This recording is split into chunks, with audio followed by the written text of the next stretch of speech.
ever dance with the devil in the pale moonlight? I always ask that of all my prey. I just like the sound of it.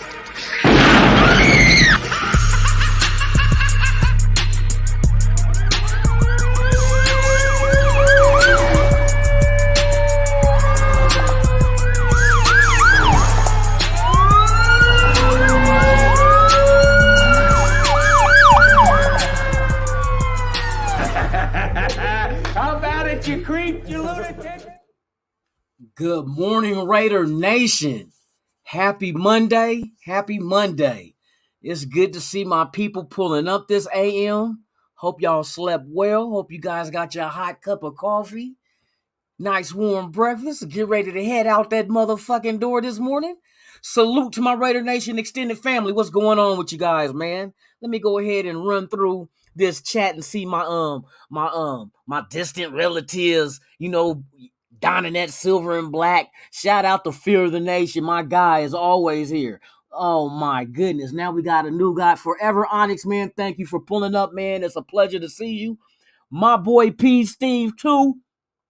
James Walker in the house, man. Thank you for pulling up, representing that silver and black. That's right. Jorge C., good morning to you as well, my guy. Thank you for pulling up, Van City Raider. Thank you always, as usual. It is a pleasure to have my extended family of the Raider Nation with me this morning. We do have some stuff to dig into. Just got an update now that the donkeys have been sold. I'll tell you how much and by whom spent the cashola to buy a donkey. When a donkey ain't worth shit but $1. You feel me? But yeah, we got some news this morning. We'll start with the adversaries though, just to let y'all know who forked up the cash to buy their ass. I got bars. I tell y'all I got bars, man. Don't think that I just do this shit and I ain't got bars. You know what I mean? I got them. But yes, indeed. Everybody come on, pull on up. Let's get these numbers up. If this is your first time here, please do me a solid. Subscribe to the channel. Hit that like button and knock the hell out of that notification bell so you can be notified of all the content I release, even breaking news. I'd like to welcome all you guys here this morning. Good morning, Raider Nation. You are at Raiders Allegiance YouTube channel with your host, Lunatic Raider. It is a pleasure to have each and every one of you here this morning, and we're going to dive in. We're going to dive in because the numbers is going up. So we're going to dive into the news. Before we dive in to the Raider news, let's discuss this old whack-ass Denver donkeys getting sold. The most a team has ever been sold. From the news wire, I think it was either Ian Rappaport or it could have been Schefter, but the donkeys were sold to the Walmart heir, I forgot his name, for over about $4 billion. Hopefully they move those motherfuckers to the dump. They build a brand new stadium in the dump so they can be amongst the trash, and that's it. You know what I mean? We can come into Denver when we play them, shit on them, and leave, and then the shit to be left in an area that, man, usually gets shit anyway, the dump. Perfect. You know what I mean? Yes, indeed, man. I'm going in on them. But yes, the donkeys have been sold. Let me see if I can get the specifics of the deal. But they said it's the most the team has been sold for. Cause didn't the Clippers get sold for $3 billion? I think. But this, I don't know if it's all sports or if it's just football itself, which, of course, it makes more sense football, because when was the last time a franchise in the NFL was sold anyway? You know what I mean? So, with that being said, yes, the donkeys have been sold to the heir of Walmart. So now you will find tickets in in the diaper aisle. You know what I mean? In the diaper aisle, the adult diapers, so when motherfuckers get shitted on, you know what I mean, they'll be comfortable. Yes, fuck the donkeys and they buck tea. You know what I mean? You know what they say in order to become a donkey fan, right? They tell you your initiation, you gotta do 2 of these things. They said you have to get donkey punched while you're in a donkey show. So that's what I don't know. That's what I just heard. You know what I mean? They say people are trying to join whatever the fuck they want to call themselves, the donkey union. You know what I mean? The donkey union. 2 red rings in the house. 2 red rings in the house. Yeah, man. Hey, good morning, Robert Pena. Thank you for pulling up, my guy. Thank you.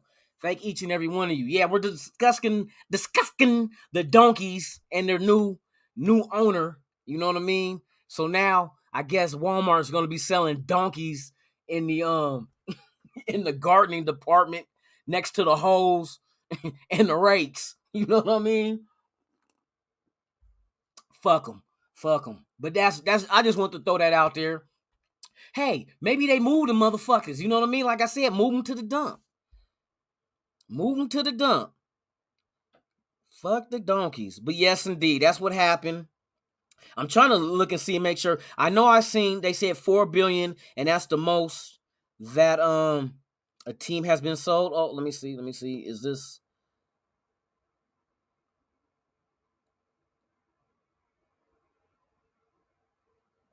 what? Oh, we don't care about that. I need some Raider news, but we're gonna dive in to the new hiring that the Raiders made yesterday with Matt Edwards, defensive assistant pass or not a assistant pass rush, but the defensive assistant pass rush specialist for the Raiders. And I did homework on them. You ain't gonna find shit on Wikipedia, but I dug deep and I'm trying to connect the dots as far as what made us sign him. And we already know the connection of the head coach with Tennessee is Mike Vrabel, you know, the ex-linebacker of the Patriots back 2001 to 2008. Won 3 Super Bowls there, Super Bowl 36, 38, and 39.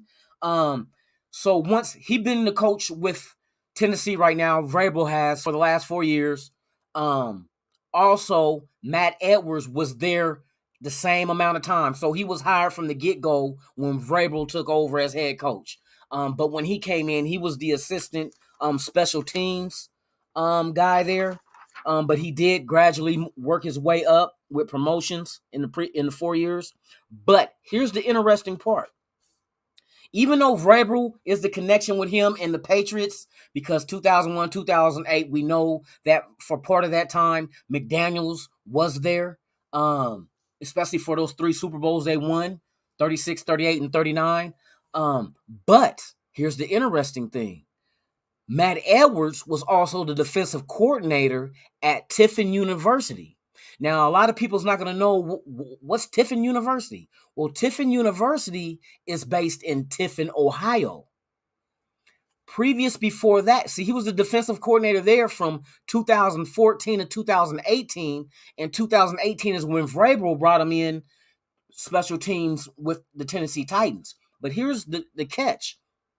Also, before Tiffin University, which, like I said, is in Ohio, he was also at Miami University of Ohio in Oxford, Ohio is where that college is. Yep, Oxford, Ohio is where Miami University is. So, why is this so relevant with other connections? Because see, if you guys remember, both Ziegler and McDaniels are also from Ohio. And McDaniels' father was known as one of the historic high school coaches in Ohio. You know what I mean? Where he was coach of the year. But everybody holds him in high regard. McDaniels' dad, that is. So that's one thing. And so I'm wondering, maybe Matt Edwards has a connection with Ziegler and McDaniels from the state of Ohio. They were all involved in football. Don't forget, Ziegler played football, and some of the people that he played with are currently in the front office and coaching as well in the NFL as well. I think Ziegler had teammates that I think the GM of Houston is an ex-teammate of Ziegler. I think McDaniels got a brother that works for Houston as well. So there's a whole lot of connection. So I'm knowing coming out the same state and you all were involved in football some way, somehow on the college level. You know what I mean? There's got to be some kind of connection. You know what I mean? They got to know each other from somewhere or somehow. I know Vrabel is the connector, you know what I mean, from New England, but all three of these guys were in Ohio, from Ohio. I don't know where Matt Edwards is from. I try to do research on the information on him. There's not really much in there, so I had to dig real deep and I had to go down that rabbit hole, you know what I mean, and find all the connections and try to connect the dots. But I believe, from what it looks like, and this is just my opinion, that the connection of Matt Edwards coming to the Raiders as a defensive specialist, pass rush specialist, as well as an assist. What is he? Defensive assistant. His connection has to come from the state of Ohio, some way, somehow. Is either Ziegler or McDaniels that there's a connection with those guys that he has. That, hey, get this guy. He's up and coming. He's pretty good. So that's it. You know what I mean? And it makes sense, you know what I mean, to bring somebody in that has some kind of connection or familiarity with him. But he's been around football for years. Like I said, he's been in the college ranks. So he's been with for the past 4 years, he's been with the Tennessee Titans and getting promotions along the way. So that's where I think the connection is. What is his job going to be with us? I think he's going to work with Patrick Graham. Because this guy also had, let me see, when he was with Miami, Ohio, he was the linebacker and special team coordinator at the college in 2011. And I think he was only there for 2 years. He spent 4 years at Tiffin University, where he was the assistant special teams coach. And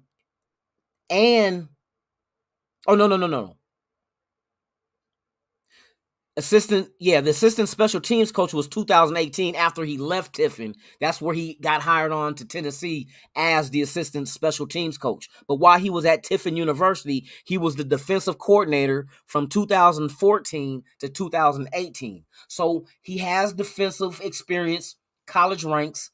But I know Ohio has to be the connection. Some way, somehow, him, Ziegler, and McDaniels has that connection. I know, like I said, Vrabel from when he was with New England is another connector, but I think directly to them. Holly Tanner, thank you for coming here, man. I thank you a lot for pulling up. Fear of the Nation, of course.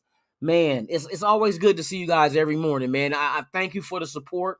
If those who are watching have not been to this channel before, this is Raiders Allegiance. This is the Good Morning Raider Nation live podcast morning show, and I'm your host, Lunatic Raider. You are always welcome every morning at 7 a.m. Pacific, 10 a.m. Eastern. We are live and direct from Las Vegas, Nevada. As you can see, the sun has rose. We are at the Death Star right over this shoulder. You know what I mean? We are home. But Oakland and LA is the home as well. You know what I mean? We worldwide with it. The trifecta. All we need is a Super Bowl here in Vegas, and we have the trifecta. No other team has ever won 3 Super Bowls in 3 different cities. Ever. Ever. Ever. You dig? Ever. We will be the first. Yes, we will be the first. Good things come in threes. Like they say, we have 3 Super Bowls. So far, we got 2 Super Bowls in 2 different cities, so we're going to make it 3. And then we get 3 this year, then be able to, you know what I mean, fight to protect our championship next year at home. We will be the 3rd team to win a Super Bowl on their home field. So how you like that? Yes, the proof is in the numbers. Oh, I can run down a whole lot of connections with the Raiders. Have you guys ever paid attention to this? How many of you guys watch Star Wars? Are you guys Star Wars fans? I'm just curious, or you just happen when the movie come out, do you watch it just to watch it? Because I like Star Wars because when I was a kid, it came out. Yeah, I'm giving up my age, but it is what it is. You know what I mean? But if you go back and look at every year Star Wars came out, look at the first 3. We will start off with the first 3. Who won the Super Bowl? Go look at when the first 3 Star Wars came out and see who won the Super Bowl that year. And then also look at who were the contenders in 99, 2002. These are all the other dates that Star Wars came out. Go look. The Raiders are connected. The dark side, the Death Star. Come on now. It's all for a reason. We are connected, forever connected with Star Wars. It's crazy. It is crazy. But that's just a little tidbit of historic information that, in case you guys did not know, yes, indeed. Raiders will 100. Yes, indeed, Holly. Thank you. For real. Oh, you Star A, Fear of the Nation. Go look at the years Star Wars was released. From the first, second, third, fourth, fifth. It kind of died off towards the end, but oh well, so did the Star Wars series. Because to me, the first ones that, even though it wasn't 1, 2, and 3, it was actually 4, 5, and 6 that came out originally. But look at the year that those movies were released, and then look at that same year who won the Super Bowl. You know what I mean? I'll tell you now so you guys don't have to do the homework. 1977, first Star Wars came out. Raiders won the Super Bowl. 1980, second Star Wars came out. Raiders won the Super Bowl. 1983, Star Wars came out, the third one. Raiders won the Super Bowl. There are 3 Super Bowls. Fourth one, 1999 was the next Star Wars. We didn't win the Super Bowl. We was in the AFC Championship versus the Baltimore Ravens. 2002, we were in the Super. Oh no, let me not forget 2001, the Tucker year. I think a Star Wars came out. And then 2002, we were in the Super Bowl against Tampa Bay. Star Wars came out. Now, don't mind 2005. That was, you know what I mean? Shit started going downhill then. Even the Star Wars series compared. Not that it was trash, but to me, it wasn't as good as the ones that came out. But it is what it is. You feel me? The force is strong with this one. Hey, for real, Robert Pena. I be discovering this shit. Top of the morning, Gravy. Thank you for pulling up, my guy. Thank you. I appreciate it. For real. But yeah, man, it's crazy the connections that this team has. And shit, they just released the Obi-Wan Kenobi series on Disney Plus 2022. I mean, hey, they gotta reward us, because what? Ain't this the same year? We got the 21-year anniversary of the Tuckaroo and the 50th year anniversary of the Immaculate Reception. Come on. 2 times that we took an L on some bullshit. They gotta reward us. And 1 Super Bowl this year would cure that pain. Give us a Super Bowl this year, and we'll make up for it on the anniversary. Y'all might have got us back then, but we got the Super Bowl now. You know what I mean? We owe y'all. And we said this before. Please let the Raiders go to the Super Bowl against Tampa Bay while Tom Brady is still playing, because we can go ahead and take care of his Tuckaroo ass, and then take care of Tampa Bay with the fucking Gruden telling them everything. Oh, don't bite on the pump fake from Gannon, and getting 3 pick sixes in the Super Bowl, and our center running off to Tijuana, drinking tequila and chewing on the worm, and not making it for the game. Oh my God, and changing the game plan the night before the damn Super Bowl. And I think we didn't even get a week off for the Super Bowl that year. I think the Super Bowl was played a week after the AFC Championship, if I recall. I think that was one of the things that was like, all the other times they give you a week off for the Super Bowl. They give you 2 weeks to prepare for the Super Bowl. I think that year in the Super Bowl against Tampa Bay, we only got 1 week off. Don't let me be a lie. I swear. But I got a feeling. I think that was one of the things that a lot of people were like, why we only get 1 week off?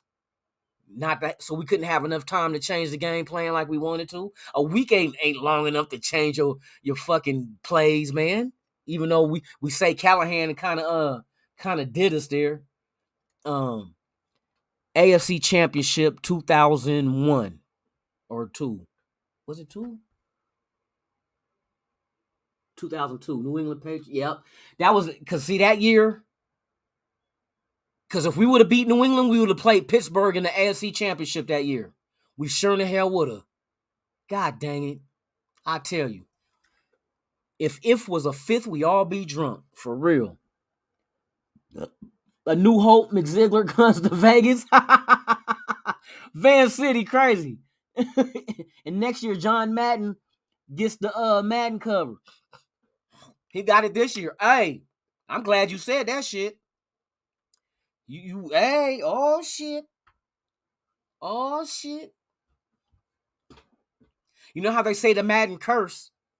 I think it's a reverse. When you put somebody that has passed away on the cover, you can't curse that. I think that, like, you know what I mean? Because don't forget, was it 2000? I think it was Madden wasn't on the official cover, but he was on the collector's edition or some shit, man. We had a horrible year that year, man. I think that was the year we only won 2 games. 2006? And that's what got us Jamarcus Russell in 2007? I think that's what, and that year Madden was on the cover, but not the main cover. He was on like the special edition cover or something. Max Crosby and Chandler Jones, Sith, there are always two. Hey, for real. Oh my, we were, perfect connection to Star Wars, man, is to have us and them. Every time they drop a movie, we do good. You know what I mean? And it's time. It's time, dude. We overdue for a Super Bowl. Okay, so let's get into some Raider news. It's all quiet on the home front, but we know we're all waiting to see what is going to happen with this money that's been freed up June 1st. But I don't think we're never in a rush.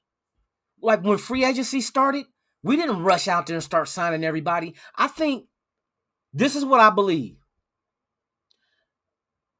Us as fans, we're looking for us to like talk to or try to discuss a contract with players we want them to sign. But I guarantee you there's going to be players that we know we have no clue about. That this team, I mean, see, we're thinking about just signing free agents, right? So we got $22.5 million. Don't forget, that's also enough money if you were to pull off a trade to absorb a contract. Maybe not a $20 million contract, but a contract, depending on who it is, if they're worth $10 million, you could pull off a trade. Because don't forget, when you pull off a trade, you got to have cap space to absorb that contract.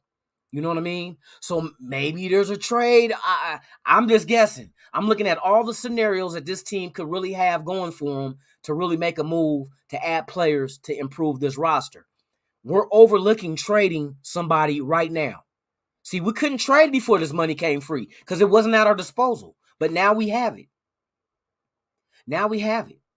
So, man, if you trade for a player, there's still possibilities of us trading some of our players.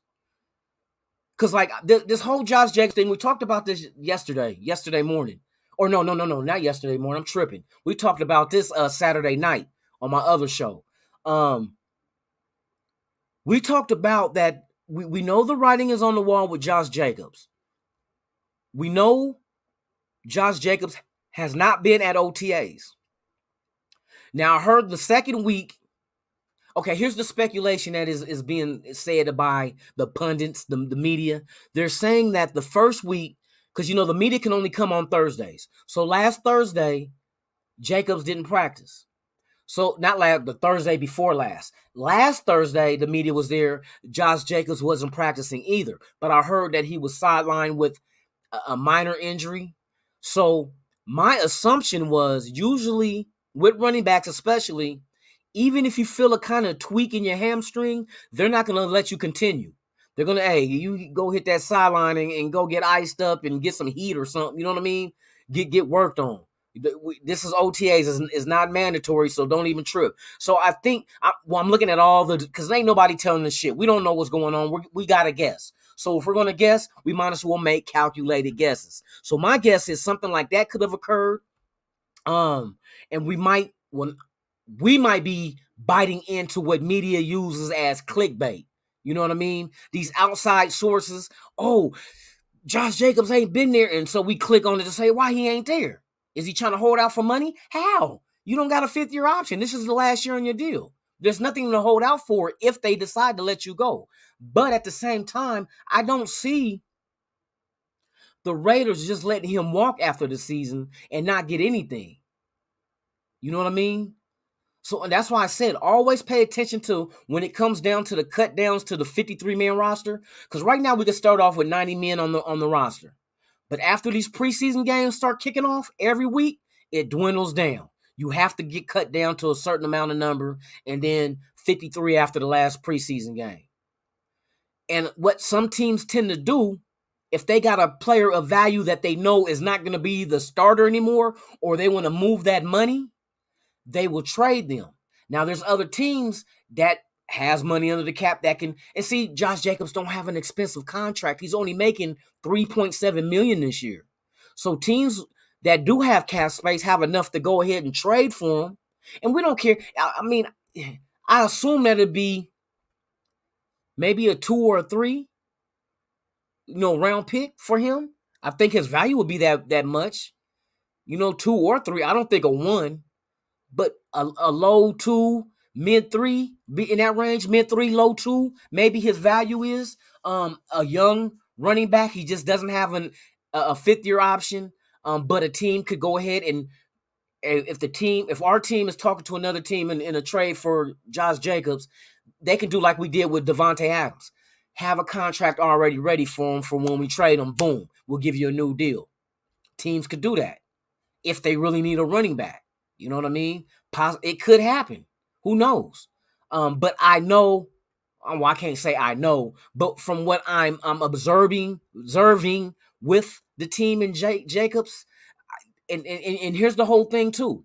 With Josh Jacobs not participating in OTAs, who do you think has the jump start, the head start with learning the playbook? Zamir White. Zamir White will have 2 weeks learning the playbook under his belt, and see, Josh Jacobs need to know this too, because this is a whole new system. You know what I mean? He should be there learning it. Now, maybe he is. We're just speculating. I'm not going to put shit out there for y'all to click on and be like, oh, he said Josh Jacobs. No. I'm trying to cover it. See, because the only way we can really get into the minds of Ziegler and McDaniels is try to look through it through their eyes and look at all the options that's available. And all the reasons that can be there also of why he's not in practice. So I'm trying to go down the line and say, okay, this is what it could be. Maybe we're reading too much into it. But then again, maybe we're reading just enough. You know what I mean? We don't know. So we might as well cover all aspects and see what exactly is going on. Because I pretty much can guess Josh Jacobs is going to be gone this year, after this year. He could get traded this year. That's what I'm saying. Because like they said, if we trade Josh Jacobs post June 1st, which it is now, you trade him, that frees up 2 points. Oh my God, I'm trying to remember. Is it 2.1 million? And then the other 1.6 million is dead cap space? But we free up 2.1 by trading him. And the same thing with Kenyon Drake. We save like 2 point something million trading him as well post June 1st. So we don't know. I'm just looking at it. I'm like, because if Zamir White goes in the preseason and he goes out there and he kills it. I'm talking about if Zamir White goes in the preseason, even though it's just preseason, but this is his first time we get to see him against professional talent. If he goes out there and kills it in the preseason, I'm talking about busting off chunks and getting a couple of breakaways for touchdowns through the whole preseason. Hey, that's it. That's it. You might as well trade you might as well trade Jacobs, save that $2 million, put in Zamir White. You save $2 million, and then you're paying Zamir $705,000 for his rookie year as a 4th round draft pick.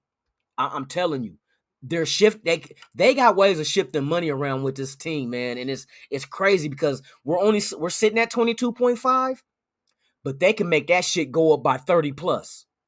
Cleveland Farrell's another one. If he does not work out with what you got going on, and say, for instance, one of these young dudes come in there, you know what I mean, and kills it. You know what I mean? What if this is Malcolm Koontz' breakout year? Because you remember what he was doing last year before they sat. I don't know why they sat him, but you know what he was doing last year. He was starting turn on. You know what I mean? Like he was about to do his thing. But if he comes out there in this system and Patrick Graham puts him in a successful situation, I think Cleveland Farrell could be expendable. You could trade him off too. Like I said, they got options. They just got to sit and wait and see who's going to win these starting jobs. You know what I mean? It not that I say they will trade Cleveland Farrell, but all it takes is the next guy at that same position to outperform at a cheaper cost. I'm telling you, they'll do that shit. B. Al, what's up with it, B. Al? Thank you for pulling up. Michael Guerrero, it is always a pleasure, my brother, to see you pull up this morning. I thank you. For real, for real. We're just going into specifics of what possibly Ziegler and McDaniels, what is their vision as far as free agents, trades, potential starters who can be, you know what I mean, on their way out because a rookie that came in here and stole the show. And the first thing that comes to mind is Josh Jacobs and Zamir White, and that's what we're talking about. I really believe Zamir White, some way, somehow, is going to get that starting job. Whether he outperformed Josh Jacobs, Jacobs gets traded, or Jacobs gets hurt. And once they let that young guy up in there, mark my word on this, guys, I'm telling you, this is a whole different breed of running back that we have not seen in a long time. I'm telling you. We have not seen a back like that. We had backs that we hoped could be the physical runners, but that can take it could take it all away if they get through that second way, you know what I mean? That second level of the defense and boom and gone. We hoped we had running backs in the past that could do that. You know what I mean? But Zamir, check it, just his story. Here's the thing with life. And this is about football, but I'm just telling you how life works. Life works in a way where all your speed bumps and your roadblocks and the shit that slows you down, if you have the perseverance to make it through all that, you're going to come out on the other end a way more ready for anything type character. You know what I mean? If you guys don't know Zamir White's story, he was not expected to live through birth. He was born with a cleft palate and lip, which he had surgery on, but you can still hear, he has a slight stutter and, you know what I mean? You can still hear that. But this guy, his heart, man, I'm telling you, this guy it's hard to explain. He's soft-spoken. I mean, he talks amongst his friends, but I've seen interviews of him, and you know what I mean. He's just a happy-go-lucky type of dude. He's not no. He seems like the kind of person that when you coach him, he really grasps that shit, and he works hard at being the best at it because he has to. He's been doing that all his life. You know what I mean? He had to overcome birth defects and make it through life. Because God knows when he had the surgery done, but I'm pretty sure when he was younger, he, cleft lip and palate. Kids probably teased him. You know what I mean? He had to build that kind of confidence in himself to ignore that kind of shit, that bullying and so forth. But it never stopped him. It kind of he's the kind of person that when people doubt him or ha he he and make fun of him, it pushes him to be even greater. So it's give him an opportunity. I promise. I just got this feeling. You give him the opportunity to get out there and play football with the first string. I don't think he's going to give it up. You put him out there once with the first string, it's over. Josh Jacobs better start, holding on to his Gatorade and towel. And when Zamir comes to the sideline, be like, "Here, buddy, you did good." That's fucked up. I like Josh Jacobs too, though. But I know it's a financial business decision to do this. It ain't because he's underperforming. You know what I mean? I mean, he gets injured. You know what I mean? But it's a physical sport. You at a position that gets hurt a lot. Running backs, out of all the positions on the field, running backs take the most grueling punishment out of any player on the field. Hands down. You cannot tell me another position that takes more punishment than a running back. And I'll get to why in a minute. But I know exactly, for real. Shout out to everybody that's out there. Kevin, thank you for pulling up, man. What's good with you, man? I appreciate you for pulling up to Raiders Allegiance, man. And this is Good Morning Raider Nation, the live podcast with yours truly, Lunatic Raider. If this is your first time here, those who are watching, please do me a solid. Subscribe to the channel, hit the like button, and knock the hell out of that notification bell so you can be notified of all the content I release, even breaking news. But yeah, back to Zamir White and Josh Jacobs. I'm telling you, if you give Zamir White the opportunity, he's not going to let that shit go. It's just, he seemed like that kind of guy that refuses to lose. He refuses to lose.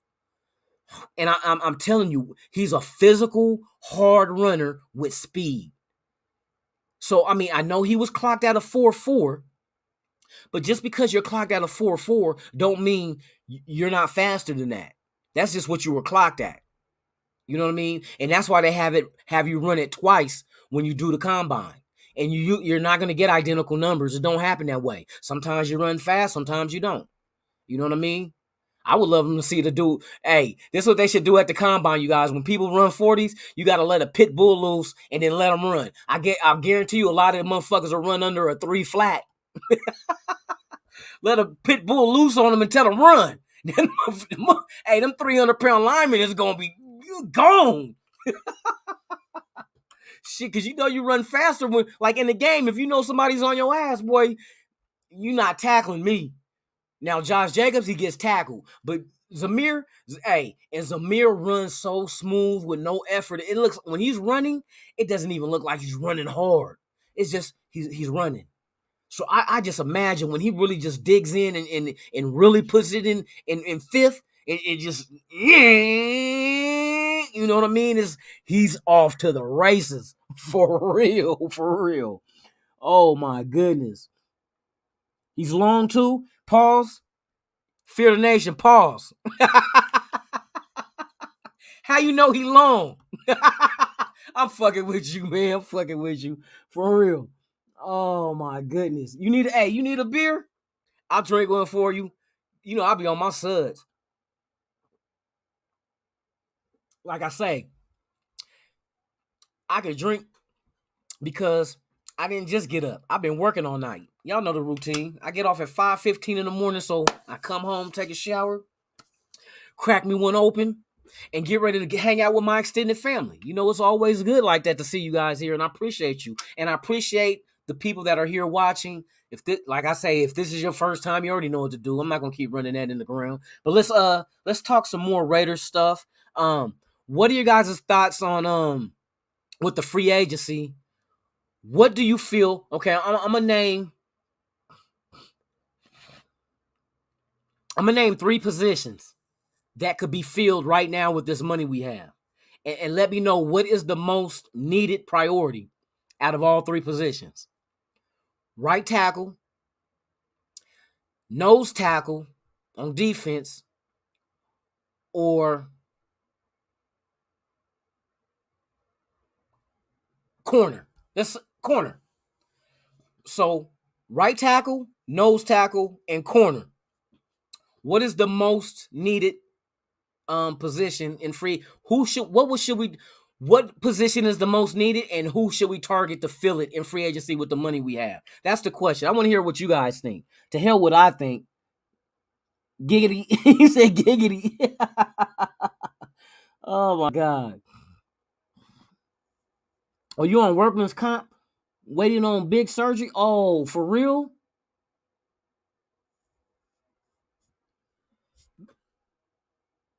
Toss up between right tackle and nose tackle. I believe, I say the same thing. I don't think corner is really a pressing need. Because, you know, like they say, you got to build starting off in the trenches. And both of those are starting off in the trenches on offense and defense. Now, this is what the one I say is the most pressing need, I would say, is right tackle. This is why. Because whatever you do at right tackle, then the focus shifts over to right guard. You know what I mean? Whereas nose tackle, if you sign Ndamukong Suh at nose tackle, that's it. You really don't have to do nothing else with that defensive line. But if you get the right, and see, I say Williams. The reason why I say Darrell Williams, because Darrell Williams does have experience playing guard and tackle, right? Which they're going to cross-train everybody on this offensive line. Some players are going to play center. They're going to work. See, don't buy into hearing that OTAs like, oh, they got such and such working at that position. You know, like for instance, Leatherwood. He's working with the tackles, yes, but he's working with the guards too. He's going to be expected to know both because out of 53-man roster, only 48 are active on game day. So out of those 48, you got to figure out who it is that you're bringing and suiting up for that 48 for that game. You know what I mean? So with your linemen, if you got multiple linemen that can play multiple positions, you don't have to suit up that many on game day because they're cross-trained. They can play either or in case somebody gets hurt or concussion, some shit like that we don't hope happens. But if it does, we got to have the bodies there to be able to fill the gap. So I think linemen, if they all know guard and tackle and center and all that shit, you can dress them down rather than having to, we got to dress 22 or we got to dress 15 linemen, some shit like that. You don't have to do that many. Like I said, because the backups can play both, multiple. You don't have to go in there with 10 linemen and, shit like that. You can keep it to like about maybe, 8 starting 5 plus 3 backups that can, be interchangeable on the line. I'm just guessing. And then that frees up positions for you to go grab other players to come in that you need on that roster on game day. So, because like I said, if only 48 can dress down, that means 5 motherfuckers ain't playing that day. And you got to guess or you got to choose which of those 5s is going to be and what position do they play. You know what I mean? You got to make sure you got to utilize the availability of your players to the fullest. And I think that makes sense to have your offensive linemen know multiple positions and can go in when needed. Therefore, you don't have to dress down that many. That frees up other positions. But I would say right tackle is the most pressing need because, like I said, if you go out there and sign Darrell Williams, right tackle, then the focus becomes right guard. Now, out of the players that we have, who's going to battle for right guard and who's going to win it? Does Leatherwood win it? Do you put a Luminor at guard? I mean, there's options. There's options. One of the rookies. I mean, who's going to win out that right guard spot? You know what I mean? Are you comfortable with the way the left guard is right now? Is James our starting center? Or is, you know what I mean? But we got to wait and see. I see people speculating like, Andre James is going to be out. How we don't know this. He was a starter last year. Now we do have somebody that's better than him. Little bit bigger, you know what I mean, and weight and stout and you know what I mean than he is, because like I said, we're changing our blocking scheme. Does Andre James fit the power, the A-gap power blocking scheme over the zone blocking scheme? Which is he better suited for? I think he was more better suited for the zone blocking because he's not really that, the biggest dude on the offensive line. Matter of fact, let's double check and make sure. Andre James, Raiders. Let me see exactly because I don't want to be wrong. According to Wikipedia. Shut your ass up. Okay, let's see. Yeah, Andre James is 6'4", 300 even. 300 even. Offensive center. What happens when you go against a 350 nose tackle against a team playing a 3-4? He's giving up 50 pounds. So and being a little bit light, I know in the zone blocking, they usually go for those kind of linemen that's not so big, but especially at center, 300 even, 6'4", 300. I mean, shit. I don't know about that one.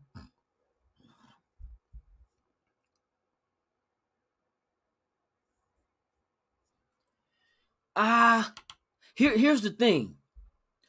And Holly, this is why I don't think that they I don't I I don't believe they know who the starter at right tackle is. I believe Ziegler and McDaniels do not know right now. It doesn't matter who's penciled in because that shit's gonna change. But as far as who the starter is at right tackle, I do not believe that they have an idea. I mean, it's gonna be a competition, but I don't think they know who's gonna win that competition. You know what I mean? You put Leftwich with Illuminor and whoever else. Shit, let them battle it. Because what we need to do is make sure we got the best guy at right tackle. And so out of the people that's on the team now that can play right tackle, if you brought Darrell Williams in, let me ask this question. Do you believe Darrell Williams is better than any right tackle that we currently have on this roster? Is hands down, is Darrell Williams, if we were to sign him, is he hands down better than any right tackle that we currently have on this roster?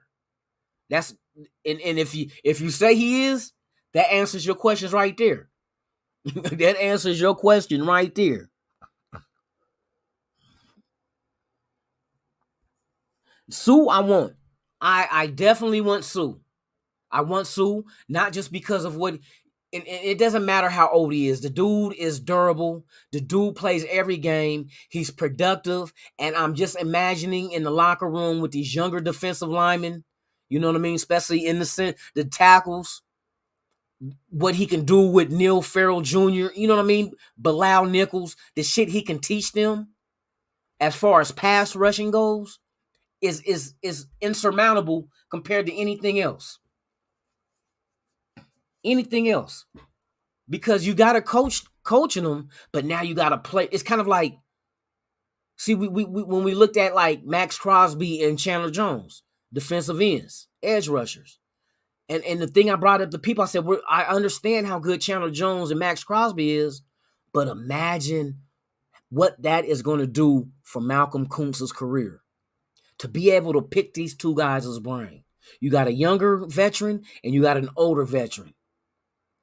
You know what I mean? And I know didn't Von Miller just have a edge rushing camp out here in Vegas? I think they did. And I know Max Crosby was there, and I think Chandler Jones was there as well. I wonder if Malcolm Kuntz went. I wonder if that was one of the initiatives that Max Crosby and them said, "Hey, come with us to this camp. It's going to help you out a lot." You know what I mean? Because I want to see Malcolm Kuntz. I want to see more of him. I want to see them get this young guy up in there and let him loose.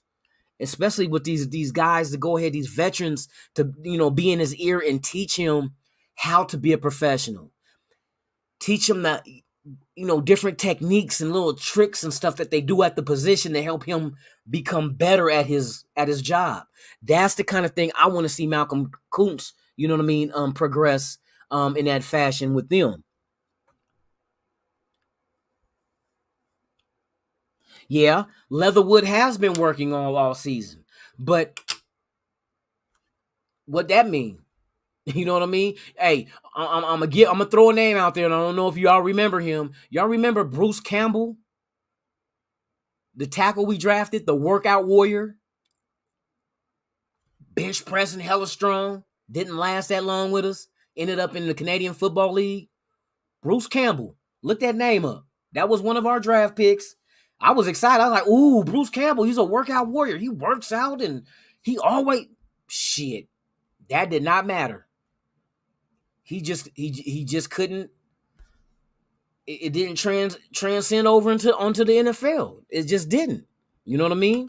So I mean, sometimes working out is fine, but you got to get on that field and play against other people, catching a medicine ball, and you know what I mean. Doing karaoke's and ladders drills and you know what I mean, shit like that. Yeah, that helps you, but it's not gonna guarantee you like the best suited tackle. You know what I mean at that position. But I mean, we'll see. We'll see. Like I said, I'm only speculating. We gotta see it. You know what I mean? It looks good on paper, but paper don't win games. You know what I mean? You got to get out there and produce. We got to have the best 5 offensive linemen on this team to get out there and just hit it. Carr needs to have a clean pocket, and he needs to be upright at all times to make this offense work. With all these weapons we have, you got to give him the opportunity to make the plays to those guys. Shout out to M85, man. Thank you for pulling up. Hey, look, you remember Bruce Campbell, MA? Remember him? See, man, workout warrior, did everything. Remember they did sports science on him, how hard he can block. You remember they was having him do that shit and test his power, and he was like, oh, it's off the charts, and didn't do shit in the NFL. Didn't do shit. Remember, I'll give you another. Wasn't there a what's the dude from Baylor? Oakham? Was it a defensive tackle? Oh, remember Oakham was like a big yoked ass. Was he a defensive lineman? Sean Oakham, wasn't it? Hold on, let me see. I'm pretty sure from Baylor. Where the fuck is he at? Sean Oakham, Baylor. Yep. According to Wikipedia, that's him, Sean Oakham. Let me bring this over and tell me, guys, if you remember this guy. Oh my God, man! I'm telling you, these guys be so yoked and shit and workout warriors, and that shit don't mean nothing. Y'all remember him? Sean Oakman. Remember from Baylor? Defensive end. Look, he was 6'7", 280 pounds. Defensive end. He wasn't a defensive tackle, defensive end. College Baylor. Look. That motherfucker never went to the NFL. He's in the Canadian Football League with the Toronto Argonauts. No, not even in the NFL. And look, he's a defensive end at 6'7", 280. And it's not like a fat 280. But all that weightlifting and shit, it got him to connect Canada. You know what I mean? Got him to the Canadian Football League. He didn't, and that's the same thing that happened to Bruce Campbell. Let's look Bruce Campbell up. I'm gonna tell you, Bruce Campbell. Man, I'm so disappointed. Man, I thought Bruce Campbell, I was like, oh shit, we got an offensive lineman. Bruce Campbell. Oh, they got that shit. Let's see. According to Wikipedia, Bruce Campbell, Raiders. Is an American actor and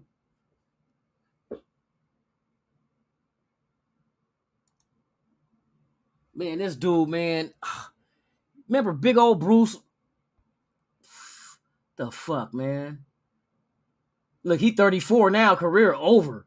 You know what I mean? 6'6", 320 pounds. He was an offensive tackle. Did the workout warrior. Didn't do shit. Look at his career. He was with us. His last year with us was 2013. Went to the Jets in 2014. Probably was on the practice squad. After that, he went to Toronto in Canada. And then went to the Rough Riders as well. See, all the time, man. All the time. I'm tired of that shit. You know what I mean? Get motherfuckers that can play football. Fuck if they can bench press 480 23 times. You know what I mean? Fuck if they can run a 40 at 4.3 flat, but can't catch a damn football and you draft them like Hayward Bay.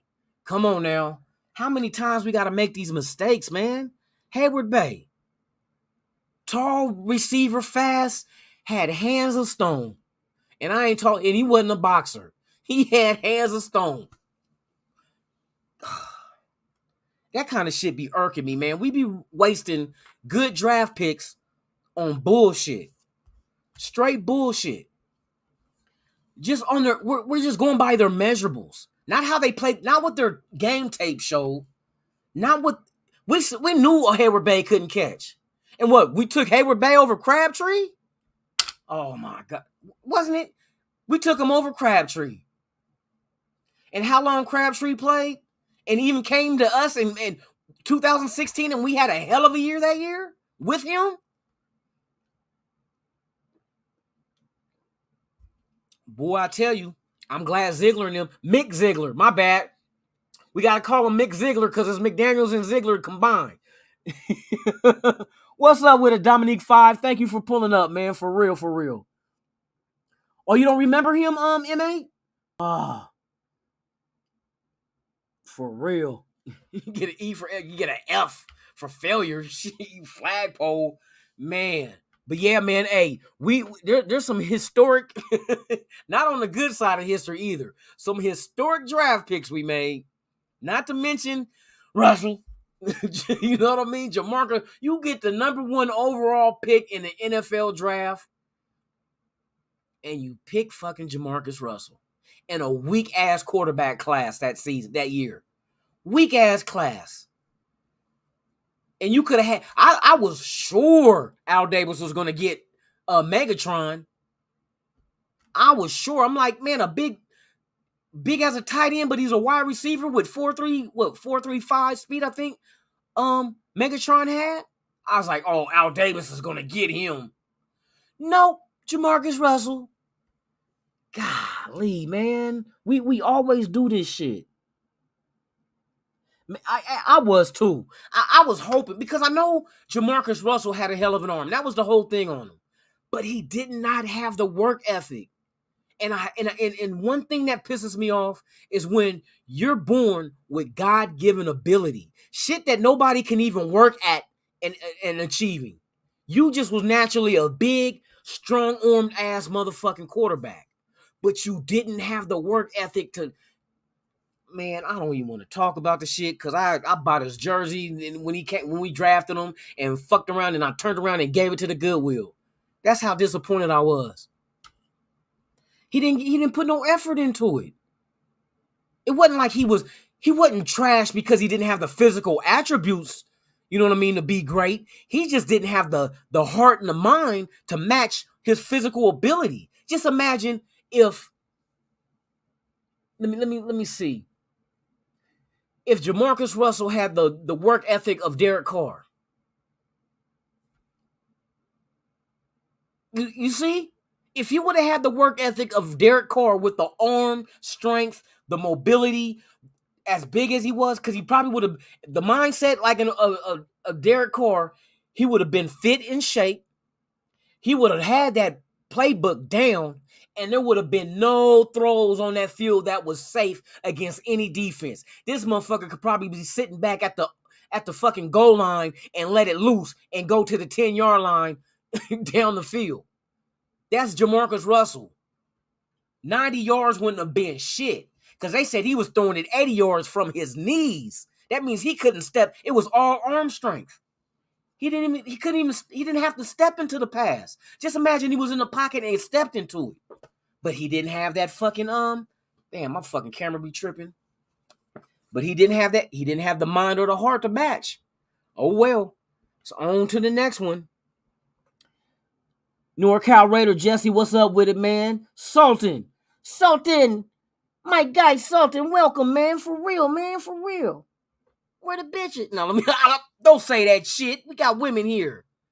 See, y'all be making me do some shit. Nah, but yeah, man, we're talking about these draft picks that we got that they look good from afar, but when you put them in a football outfit and in some pads and a helmet and put them on the field, that shit didn't match. We talked about Bruce Campbell, Jamarcus Russell. Remember we was talking about he didn't never play for us, but Sean Oakman, the defensive end from Baylor, who's in Canada now. And that's where Bruce Campbell ended up after he left us. He went to Canada. I'm like, these guys be looking, oh, he's fit.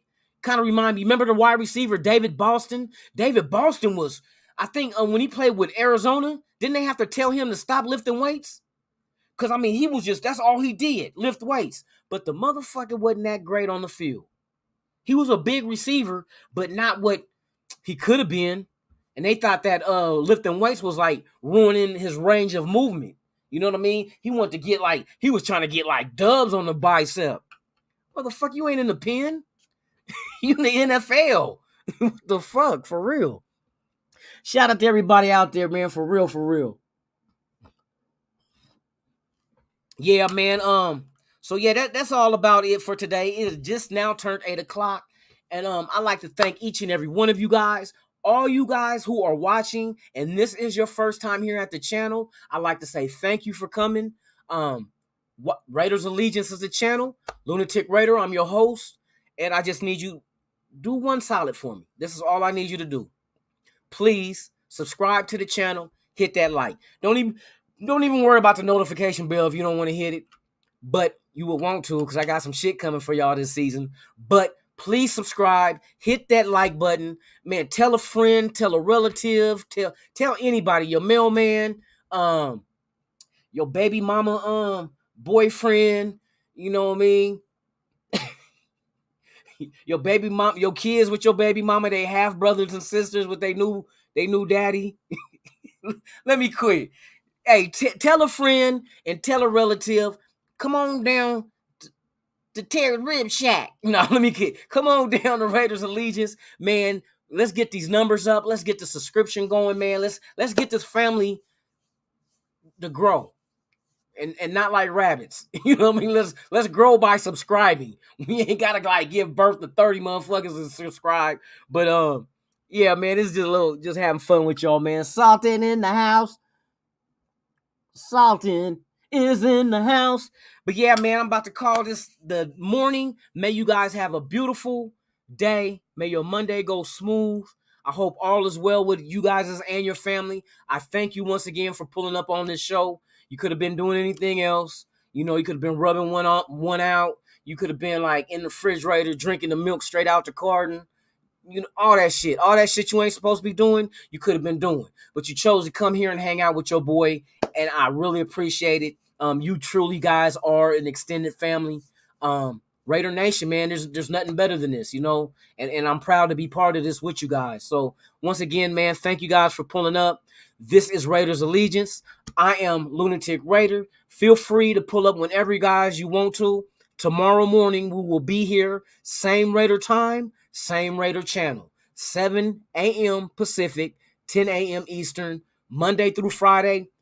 Good morning, Raider Nation. It's us, y'all. It's Raider Nation. That's how we're going to get down. So enjoy your day, you guys. Be blessed. Thank you for pulling up and showing your support. And don't forget to hit that subscription button. You know the little button that says subscribe, and then they got a little thumb. Click the little thumb too. You're not hitchhiking. You're just liking the video. Thank you for showing up, you guys. But anyway, y'all take care. Enjoy your day, and I'm out.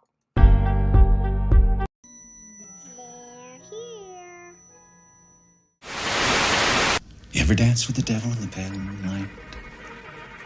I always ask that of all my prey. I just like the sound of it.